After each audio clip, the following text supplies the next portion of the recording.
Their journey began in Yasharel. But they were scattered across the face of the earth, each one with its own beats, and each one with its own rhythm. As the dry bones are being revived, the beat begins again at the heart of the tribe.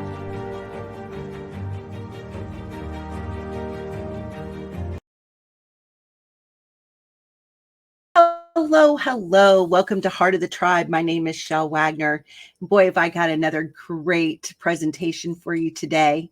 I'm so excited today. I've got another Aleph Tav Body student who is now a practitioner to bring forward her experience and share what's going on in her life with us today.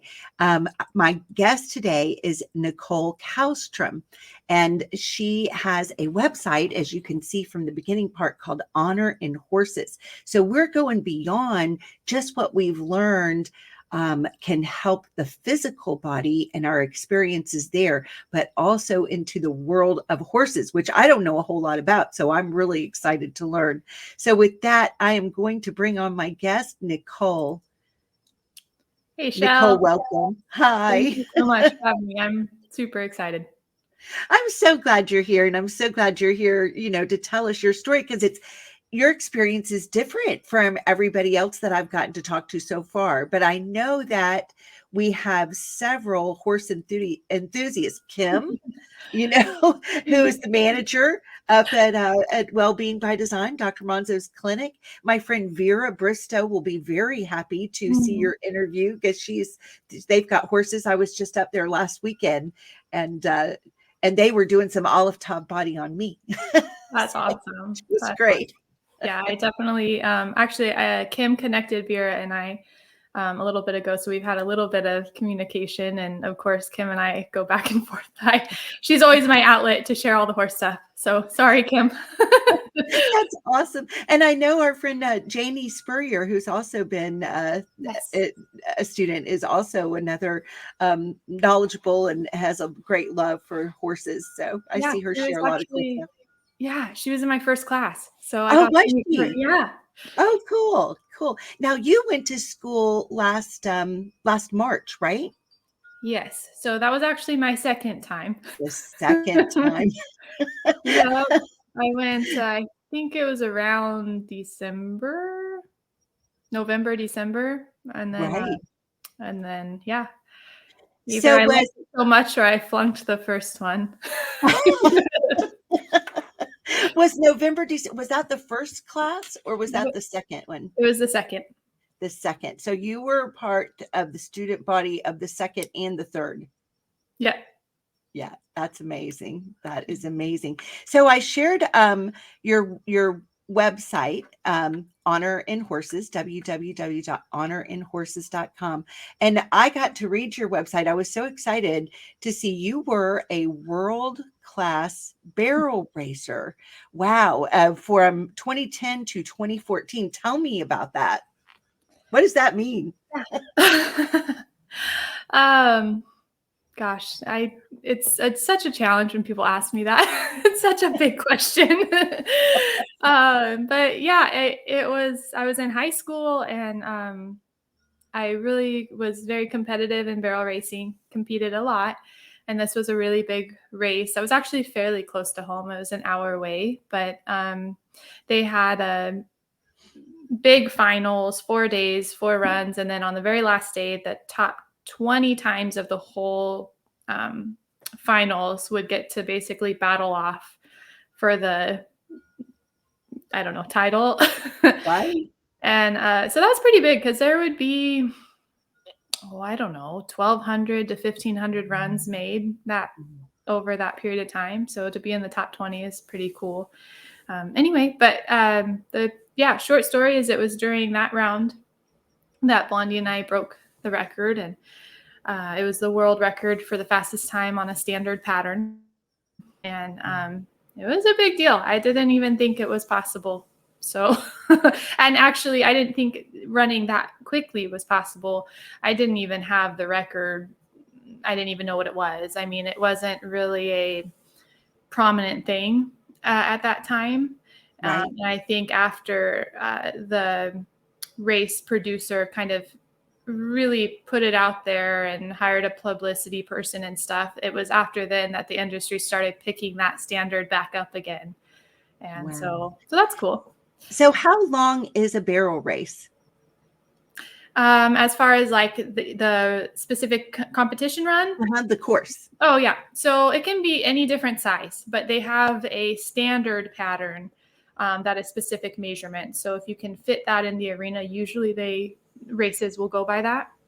And that time, so yeah, at the time, the fastest runs I had been exposed to were like 16.7, so 16.7 seconds. And it goes actually to the thousands. So it'd be like a 16.743 or, you know. Wow. So Wow. yeah, and people will still tie if you can believe it. Wow. Yeah, it's just wild. And let's hear, somebody had ran a 16.691 and I was like, that's impossible. I'm not even going to run. This is too much on my horse.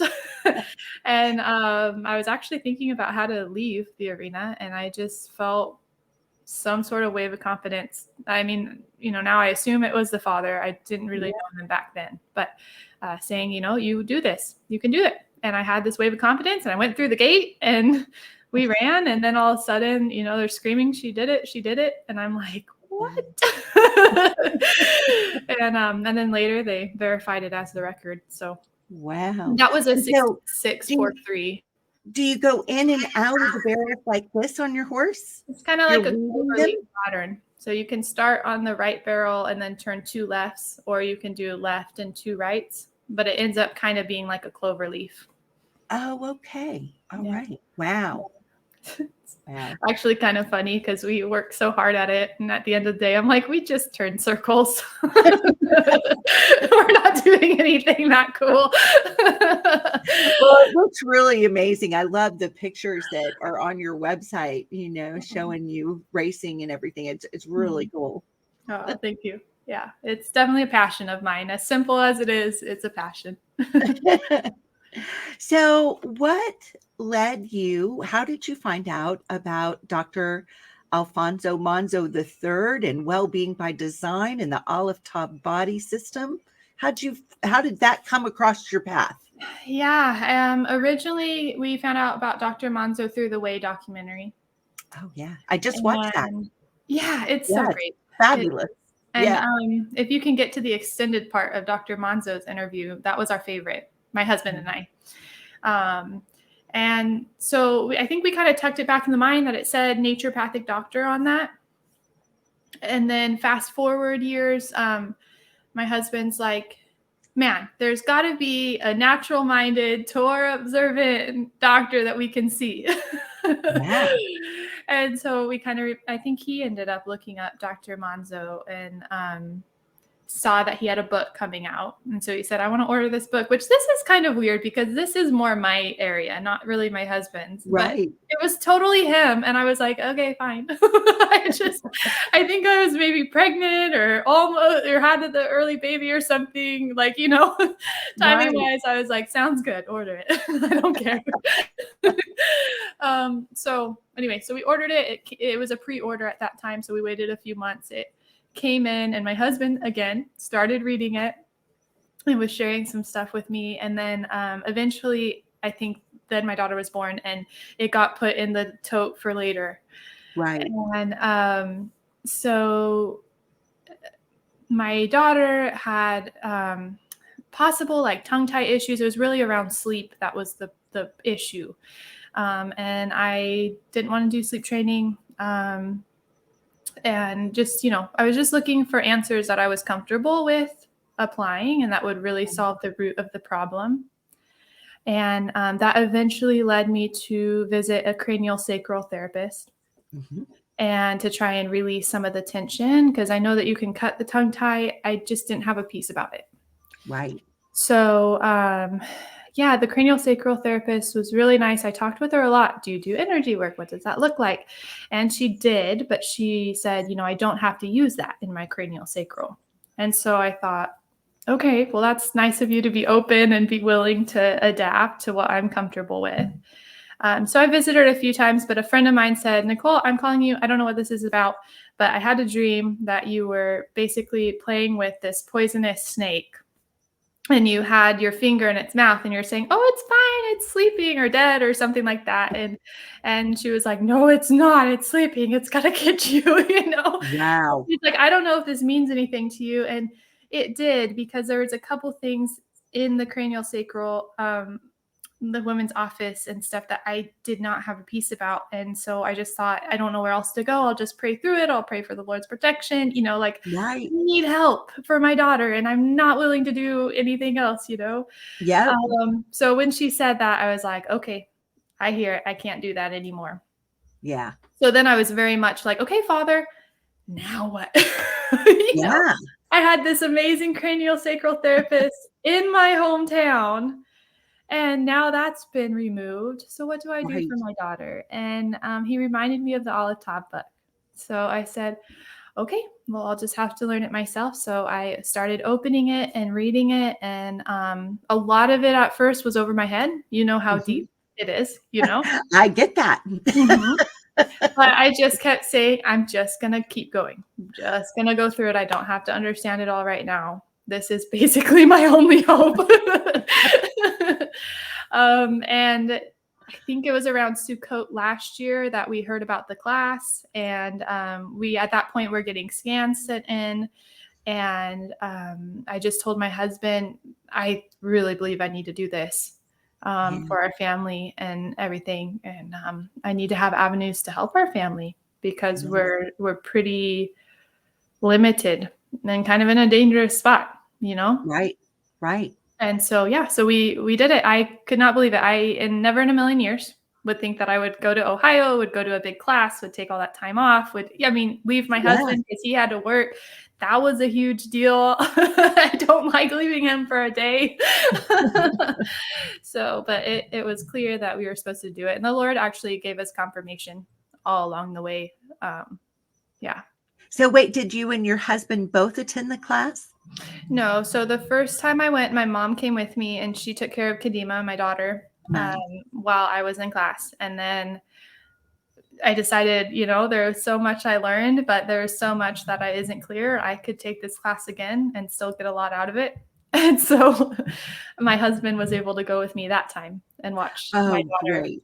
Yeah, or our daughter while I was in class. So yeah, I know Nitsa told me that she had gotten to connect with you at Sukkot, and yes, and that y'all were in the same class too. That's right. And that was one of the confirmations that we got when we were considering. We were pretty sure I was going to go at that point, but we hadn't confirmed anything. And I did not know Nitsa.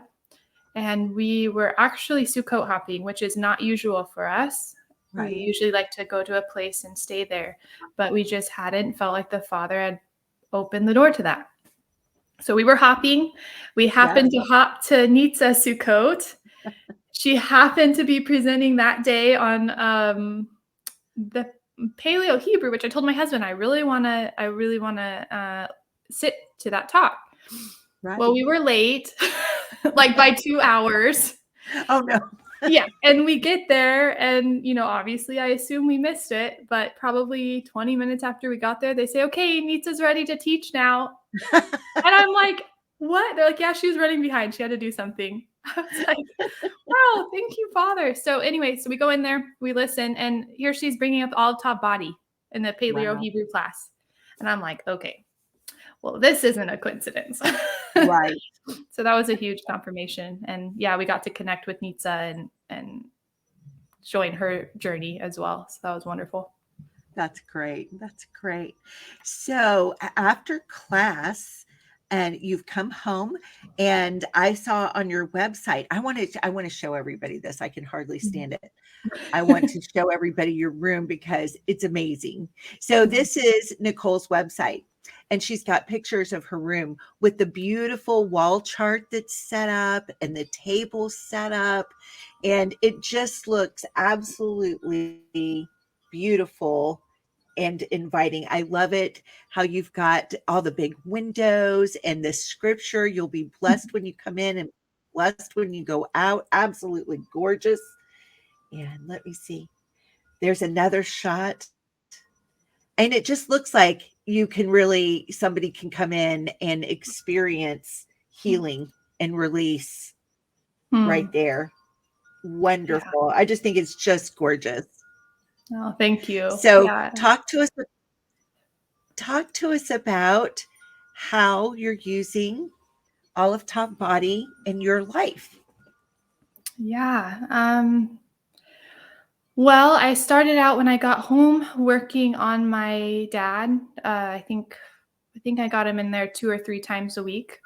And then my mom and some of our close friends. And so I really started dedicating nap time and have my daughter in her nap. And then I would do some Aleph Tav Body on friends and family, just getting comfortable with it. And, getting a little bit of data, if you will. Maybe that's not good, but experience with how people respond and, just getting experience. And then I really had an interest in how it's been applied to our horses as well and our animals. And that's been really amazing. It's, a lot of digging. But honestly, I see the world differently. I've always loved natural healing and things like that. But it's never been complete. Yeah. I had a Whole Foods for horses supplement, herbal, all natural, organic, not GMO, like very curated products that I sold, and they really did help, but there was still something missing. It wasn't enough, in all situations. And so, and I've thought about massage and chiropractic, all this stuff. Anyway, so I've always had this interest and this desire, but I've never felt like this is it. Until Aleph Tav Body. And so now I look at the world different. I can look at my horses or study other people's horses, and I'm like, okay, they're not using their gaskin muscles, which is kind of like their biceps, and I'm like staring at them and I'm like, that's coming from the mem. Their mem is congested, and I'm sitting here like mimicking it and feeling it. Okay, why would I not want to use my bicep muscles? And, is it here? Is it here? What is it that's congested that's, causing me to want to move in that way? And kind of tracing it back and, hearing people talk about what's ailing them and, just kind of putting it together in my mind because it really fits like a puzzle. Yeah. It's incredible. And I just love ATB. Yeah. I love it for that reason. Yeah, that is amazing. So the mem, for anybody who doesn't know, it in the pictographic Hebrew, it looks like water going up and down. So for those water, and it's located about right here on the body, and the same with the horses, correct? From what you've been able to kind of, Nicole's mapping this out. She's learning as she goes and helping others and to collaborate so we can try to lay hands correctly on our animals, on our friends and family. And so that's amazing that kind of relieves a congestion. Why do you think that the mem would help relieve the congestion? In the scenario that I described? Yeah. Well, partially I see this in my own horse that the Lord just blessed us with. But in that scenario, and I wonder if it was the mem or maybe more the tet or the yod. I didn't get to have my hands on this horse. This was at a clinic just last week that I was watching somebody else ride. And I just noticed that the gait was so abnormal. Like it wasn't that the horse was lame. It was just strange. But prior, they removed a saddle that did not fit at all. It was super narrow on its back. So it's very possible that maybe it was more of like the yod or the tet. And, the saddle pinching that, because I could see how you would want to limit your shoulder movement if every time it moved, it caused pain.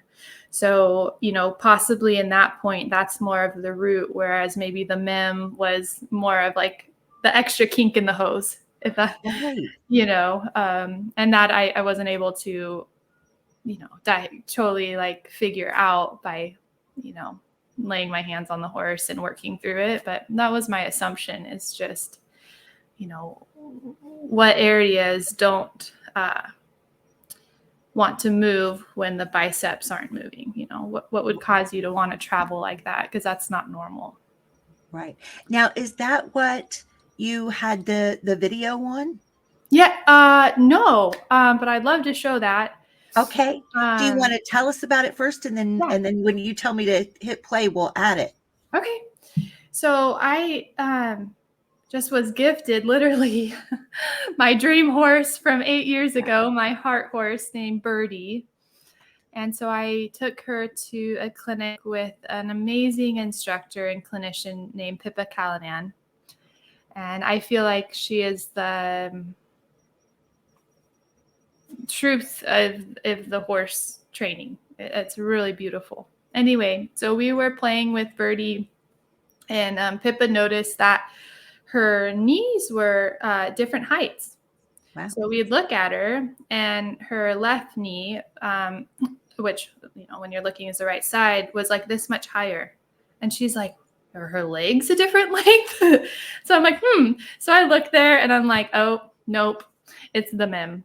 So I was like, the mem is so constricted, which I had already noticed that weekend by how she was standing in the trailer, because she would turn and everything would be rotated around, and it would leave this big gap in like the back of kind of her armpit area. And I'm like, so I had noticed already that the mem was super indented. The muscle underneath was almost inverted. Right. Whereas the other one was full. And then when Pippa noticed that the knees were a different height, I look up, it's the mem. So anyway, so Pippa's taking pictures of it. So, because she said, I want to get before and after pictures, because when you work on her, I want to see the difference. So I said, great idea. But part of this story and the reason for showing the video is that you'll see me, and you might not be able to hear the whole conversation because I'm not wearing the mic, Pippa is, but the story that I'm sharing is of Birdie. Her last baby that she had at 6 months old had a traumatic accident, ran into a fence, broke its neck, brain bleed. They tried to save it, so it was alive for a couple days, but they ended up having to put this colt down. After that, she was never able to conceive again. And to me, ding, ding, ding, like that's trauma. That's, that's all this stuff in the body. So I'm like, I think I can help her through that. And I myself have had pregnancy loss. So, that's very near and dear to my heart. So as I'm explaining that to Pippa of why I believe that her mem is so congested, not only that, but it's on the left side, which as I remember from Dr. Monzo class, that's usually something that's in the past that's being held on to, whereas the right side is something more present. And it's mem, which is fertility and grief. So I'm like, again, this is what I love about ATB. Like, ding, ding, ding, we have a winner. Right. And so now I know what to do with it. And anyway, but as I'm explaining this, you just have to watch Birdie in the background. Their tongue and their jaw is connected to their whole body. And so the whole point of this writing is to get that to release, which is also scriptural, if we get into that. And then their jaw and everything's connected to their eyes, like their eye sockets. So you see her just open her mouth, move her tongue around, move her jaw around, huge eye rolls as I'm just touching her mem and explaining what happened to Pippa. Yeah. That is incredible. Yeah. So anyway, that's the story. Okay, well, we're going to add this to the screen. Then you'll work on it and we'll see. Yeah, I wanted to put it right here and then just sit here and right now in the standing we can, but when she's relaxed and especially in the trailer, it goes like this. Like Okay. the whole mem is just pulling Pulling it in. around and inward, and then this. Yeah. Kind of like that, right? Yeah. Like a little bulldog elbow. Wow. Wow. I can't. You want to go further into that? She lost her last. So this is when I start explaining the trauma. And you'll see Birdie starts tuning in. Yeah. She wasn't able to take after that. Whoa. Yeah. And everyone has had to do that type of And this is when the first release comes. is typically more in the past, whereas the right side is more like. Yeah. So if you just think about her stories and that manifests. Look, she's releasing as you talk about it. She's like, you get me. I had a hard time. She is like really eyeball rolling, releasing as you talk.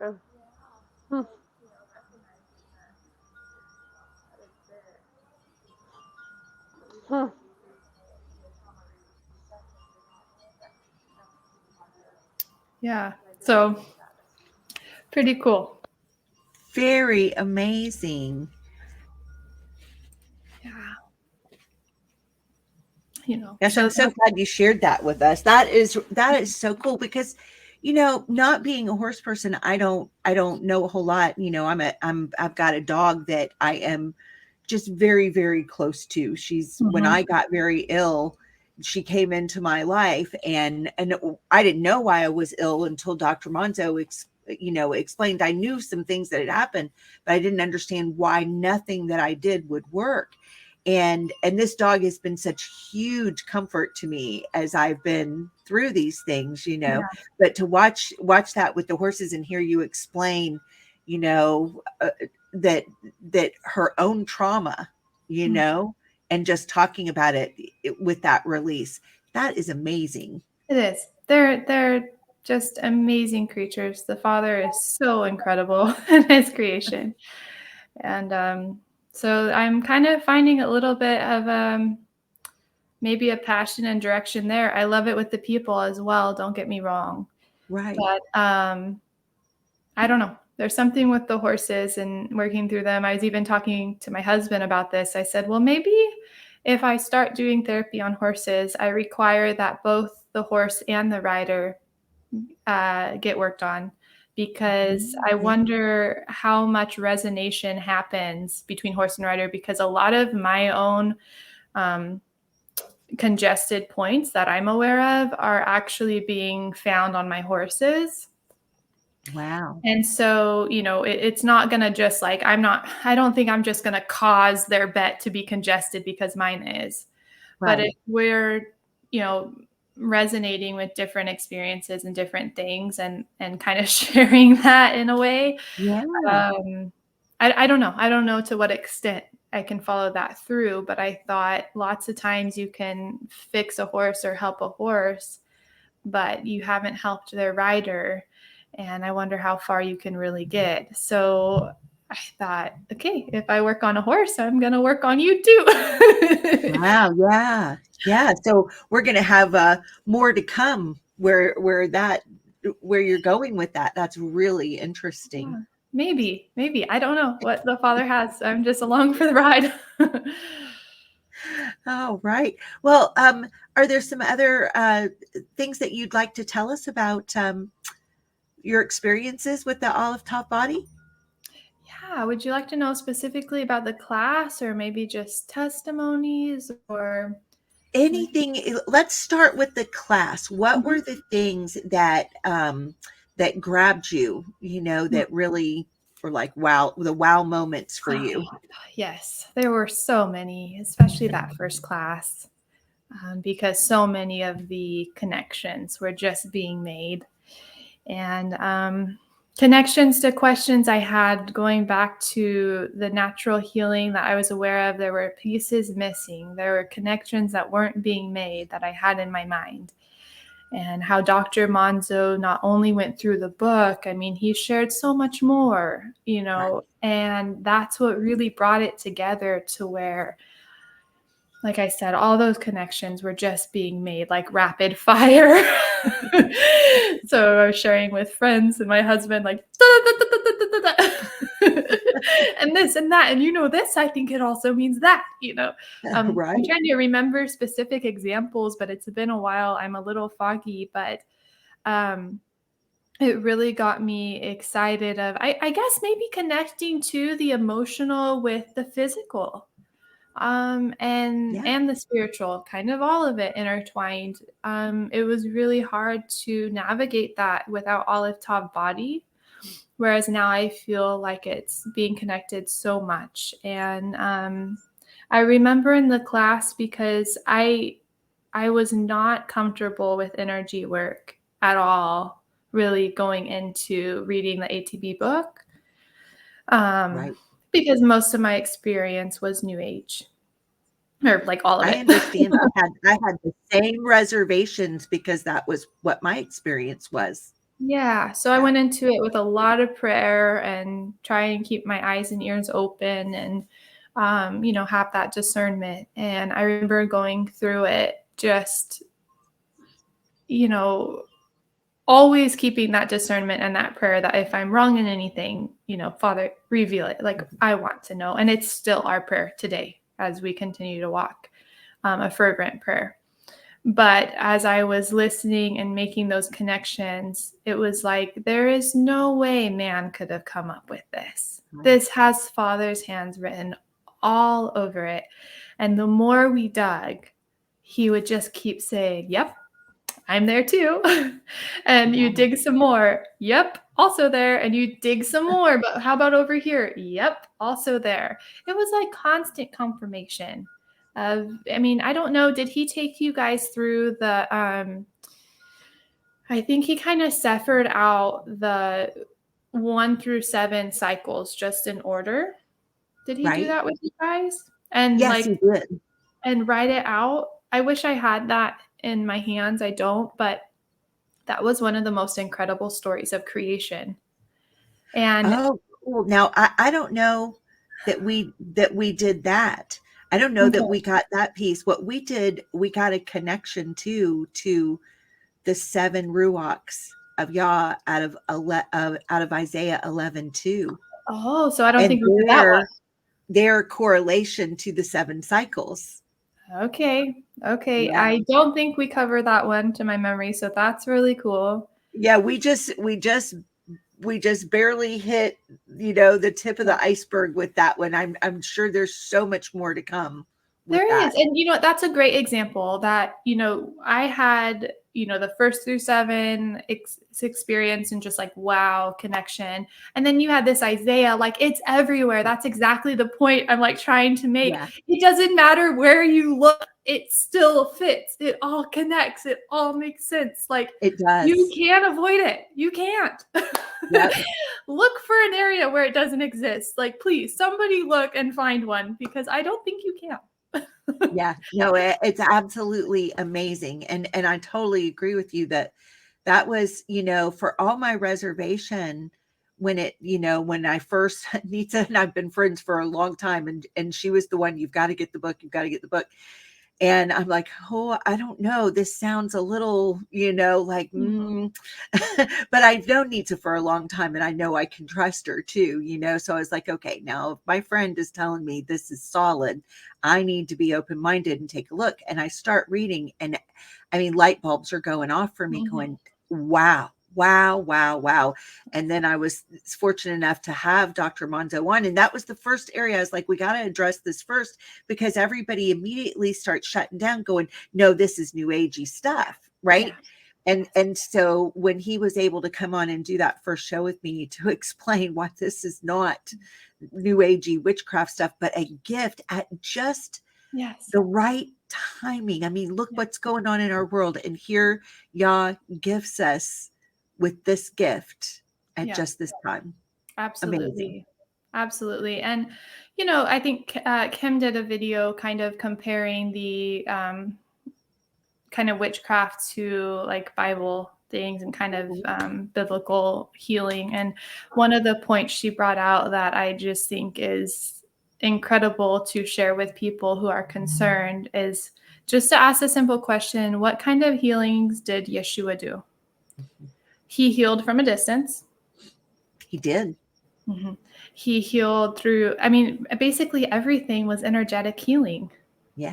And even the disciple who laid on, I think it was Paul, correct me if I'm wrong, who laid hand in hand, face in face with the little boy to resurrect him, and to think about the points of the palms and all, on the body, and in the Aleph Tav idea, it makes perfect sense why he would do that and how that would actually be effective. And so just to challenge people, if you're nervous about it, go to the Bible. How did our Messiah walk? How did he heal? What did he say about it? What did he do to the disciples? How did he tell, did he tell them he would do these things and even greater? Yes. Right. So in the other scripture that came up, that was, I understood it in a whole new way, is that there's nothing new under the sun. It's all been created. And I used to think like, that doesn't really make sense. Like, people create new things all the time. But now I understand that in creation, there's nothing that anyone can create from anything than what the Father's already created. So they're using his creation to then create whatever they're doing. So it really is nothing new. And so to look at that and say, well, if New Age and satanic and witchcraft and all of these things are using his creation, it was his creation, it had to come from him. It could not come from any other area because there's nothing new under the sun. Yeah. So those are the 2 points where I'm like, you've got to wrestle with those before you cross it off. Yeah, absolutely. And I love that, I used to teach about the water table at a camp, a kids camp, right? And I would do, when homeschoolers would come or the public school would come for field trips at this big camp, I would teach different, lessons about water and about all kinds of things, animals, water, just all kinds of things. And I was teaching one about water. And when I was doing my study for it, I mean, it hit me. Listen, no new water was created, right? He created water, and now it's all just recycled. That every drop that he ever created, we're still dealing with from the very beginning. It's not new water, know? Yeah. Wow. That's an incredible. So I wonder when he recycles it, is he basically cleansing the imprint? Yeah. Well, I wonder about that, because we're talking about like that top level, and it's really interesting because Brad Scott talks about this when he teaches Hebrew, to like take things back to the mountaintop, right, where the pure water is, because you've got that snow, right, and then you've got it filtering through, down on the mountain, so it's getting through the rocks, and it's going then into the rivers. And by the time it gets maybe to the rivers, then we've got some human pollution, we've got some animal pollution, and then it's going, out into the oceans, and we've got, it ending up at mud at the Mississippi Delta type thing, right? To where it's really muddy.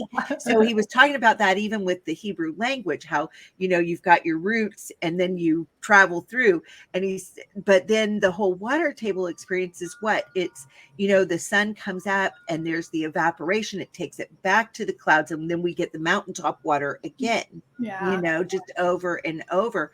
So I thought that was really, really interesting. So I wonder if what you're saying, that that cleansing power from the evaporation and the frequency imprint, that's really interesting. When you were talking about that, I look at the cycles of how it starts from the Father and then it goes through the different cycles.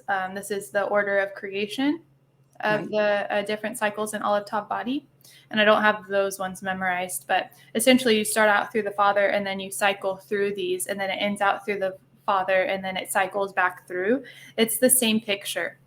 Yeah. And again, this is where I just love it because one of the things as we were studying this out that the Father put on my heart is what's true is true is true. Right. If it does not fit that, there's something missing. It's either my understanding or there's something in there that is not truth. And so we can look at the water table. We can look how that cycling experience works. And we say, we know that that's true in creation. We can see it, we can observe it. And so then when we look at this cycle of creation in the Bible, it's like, okay, what's true is true. And then, we can go to the word and say, what does the word say? And most of the time, that I've found in this, when I've looked at creation, when I've looked at Aleph Tav, then I go to the word and I'm like, true, it's true, cool, and I feel like I'm finally standing on my own 2 feet when it comes to scripture and my relationship with the Father and understanding the word. And I think that has been one of the biggest gifts with Aleph Tav Body that has indirectly happened. All of a sudden, I was verifying things for myself from my own 2 eyes, from my own understanding of his creation. And then it was coming true in the word, but I was understanding the word from a different view, because before I was reading the word with all of the things I had been raised with or told or understood in my own box. So I wasn't really seeing creation. I was understanding them from a very limited perspective. And then it created a bunch of disconnects in creation. Why does it say this? But why does it work like this? An example is James 3, when it talks about we put the bit in horses' mouths so that their whole body will obey us. Well, I rode my horses in hackamores, and someone may think that that's really silly, that bothered me so much, but it did. Because I did better with a hackamore. I could get their whole body to obey me. I would compete with them. And I'm going, why does James or Yaakov, why doesn't he understand this? He should know better. But through this working and with the French classical dressage with Pippa, and this is going to tie in more scriptural, I'm not totally going off route. I recognize that it was actually through using the bit in a way that it causes touch and feel and no pain, that I was using the bits in a wrong way. Even though I had kind intentions, I had loving intentions, and to anybody's eye, I was soft-handed. Yeah. It still was, I was using the bit in the wrong way. I didn't understand that. And in that scripture, if you go to James 3, it talks about the tongue is connected to the whole body, not just in people, in horses. And that's why he's using it as an example to explain our tongue. And so since the horse's tongue is connected to the whole body physically, if that tongue is tense and that jaw is tense, you cannot get to the rest of their body. It's locked up. It all starts at the tongue. So in this French classical dressage, we ride in a way where we're working the corners of the horse's mouth, which can take a lot more. And the tongue never gets a tongue sandwich, which is how I was riding before. And so through doing that, we can actually ask the horse to relax their tongue and jaw by the corners of their mouth, and we can become trustworthy in our hands. And when that happens, we can move their whole body, because we can remove tension from their body at any time. And then we can ask without tension. So thus is the same with us of what James is explaining in that scripture, is that if the Father does not have access to our tongue, if we're hiding it from him, if we're using it in a way that is contrary to what it's been made for, if we have dirty water coming out instead of the fresh spring water, he can't move our feet. Wow. It's through the tongue that he has access to our whole body. That is incredible. It is. And so that's another thing where I was misunderstanding it. I did not have the knowledge of his creation to apply to that scripture until I opened up my eyes to his creation and, was taught that, through Pippa, but I was just writing one day and I go, oh my gosh, this is what Yaakov James is talking about. Yeah. And I went back to the scripture. I said, it makes 100% sense. They knew this. They knew this. So anyway. Yeah, that's incredible. Yeah. And the interesting thing, because I know in class they talked about discovering mercy. Did they do that with your class? A little bit. Uh-huh. Okay. Are you super familiar with it yet? Or? Not real familiar. Okay. Well, been incredible in my life, and just working with Kim primarily because time-wise I haven't dedicated enough to the actual class. But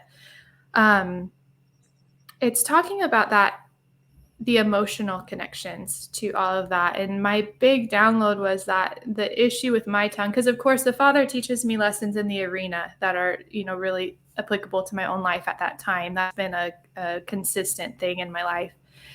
And so I recognized that, okay, there's a tongue issue. And I started paying attention to my outward tongue, but there wasn't a lot. Not to say that I'm perfect from it, by no means.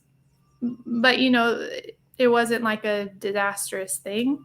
Right. But my tongue towards myself was a major issue. And that's where it was. And so discovering mercy and pathways through Kim and Davian are a fantastic resource to help that, and using that with ATB and understanding how they both connect. Man, that's what real healing is going to come from. I just know it. So anyway, digress. Yeah, that's amazing. I'm so glad that you shared your story, because, that there's so many valuable services, at the clinic itself, for overcoming so many things. Yes. Yeah, it's been amazing. And I love that it's, I've been able to see things completely differently as I've studied in this direction. And I've come up with a favorite saying lately, and it was, never let my theology and my, define what the scriptures are actually saying. Yes. Yes. Amen to that. Absolutely. Yeah. Well, gosh, this has been so good and so interesting. Did you want to share any stories of applying this and results that you've seen with some of the people that you've been practicing on? Yeah. Let me dig down. There's one I'm thinking of, but I don't know if it's totally appropriate to share, but for some reason that one's at the forefront of my mind. I've had a lot of work with actually two individuals that had a profound effect on their bladders. Wow. Yeah. Wow. So that's why I'm like, this is kind of a strange thing to share, but that's where I'm going to. So one, I think she's had bladder issues, but she actually went to the bathroom, I think 3 or 4 times during one session. She said, I have never been able to clear myself out in years like that. Wow. And so that was pretty incredible to see. The other one was a younger woman, and we had actually been talking before. She had a really major headache, so that's why I was working on her. But prior to that, we were just talking. She's a mom as well. And just said, after I had a baby, I just never lost the weight and this and that. Right. Well, I was working on her, and I think I muscle tested her, and I probably felt her pulses to decide what application I was doing. And the application that the body wanted just seemed off to me from what I wanted to work on. But I kind of said, okay, I'm going to trust the body. And so I went with that, and she also had to go to the bathroom a ton. And we really were able to connect that the weight that she hadn't lost after the baby was actually water weight. Wow. It was starting to flush out. And so that was really interesting. I had another client who has tremors and has had tremors for a long time. Nothing has been diagnosed as far as them. But when we had talked about, the anger and the shake, if you're so tight, your body starts shaking. And so I could really see that in this person. And so I worked, and after one session, the tremors were gone. However, life happened, stress happened, and the tremors came back. So it was kind of a little bit of a cycle, which leads us back into the need of we've got to go back to the emotions, to the soul work inside of ourselves to really get that true healing. Yeah. I think Aleph Tav works all together with that and can be utilized in that same way. But we've also got to get back and do the work. So that, and that's where, the client, I'm like, well, you can keep coming back and I can keep resetting you, which is fine. But, clearing some congestion would be a better term. Right. But until you stop feeding that congestion, it's kind of going to be a cyclical thing. Right. So being able to help people understand that and recognize it. This isn't something that, you need to seek out conventional help. It's an emotional work and dig, which is a lot harder. I was just talking with Kim. We celebrated Yom Kippur yesterday, and I was really digging into what it means to afflict our souls. And I haven't made any theology based on this or anything, but my recent perspective or thought to really seek out is maybe afflicting the soul is really going in, digging in, and healing the hurts, because in Isaiah 58 and all the different scriptures, the Father talks about your healing will come forth, free the brokenhearted or the oppressed, kind of more of that theme. And I know that when I work through deep hurts and wounds in my body that I have just shoved, it's really like an affliction at first. Yeah. But what comes after is that light and that joy, that Sukkot spirit, Right. And so I just encourage people, ATB, you want to go into it, but then don't just stop there. Really utilize the connections that it has to the emotional things and start digging there too, and use them together for that profound effect. Yeah. Yeah. Amazing. Yeah. I love it. Now, one really fun thing that I've seen you do too is your video with your daughter explaining, it's the Aleph Tav song, right? Or the Aleph Bet song. Mm-hmm. And you guys go through the points, and it was so cute. I know that somebody showed that to me, and I'm going to get the link, and we're going to include it in this video so everybody can watch it. Tell me about doing that. Yeah, I was just looking for a way to remember the points. And then, of course, my daughter, she was probably 1.5-ish, maybe a little older when we started doing this. So we started to show her how to lay hands, and she would watch me do sessions. So she would start laying hands on people and stuff. And so we'd kind of teach her, like, where's your reish? Where's your Tav? Where's your noon? And anyway, so I wanted to do something not only for myself, but for her as well, that she could learn both the Hebrew alphabet, but then be able to learn the points. So I found a song that I felt like went the right pace that I could keep up. That was the key.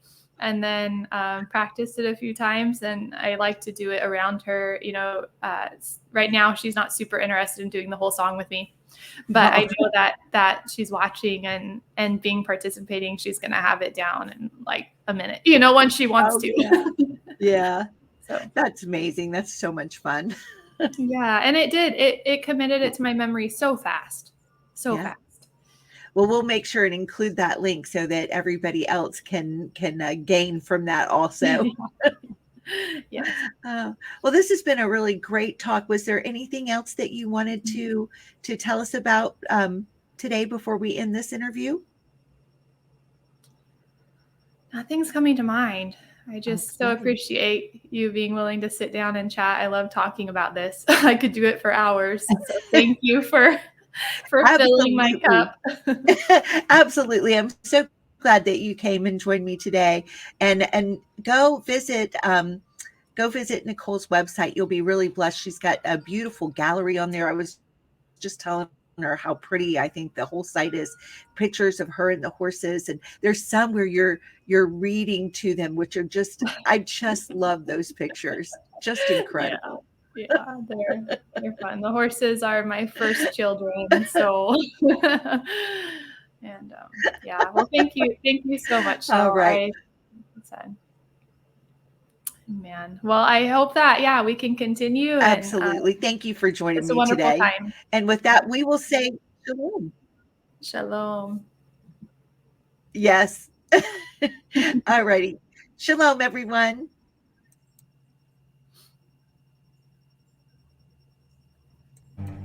Their journey began in Yasharel, but they were scattered across the face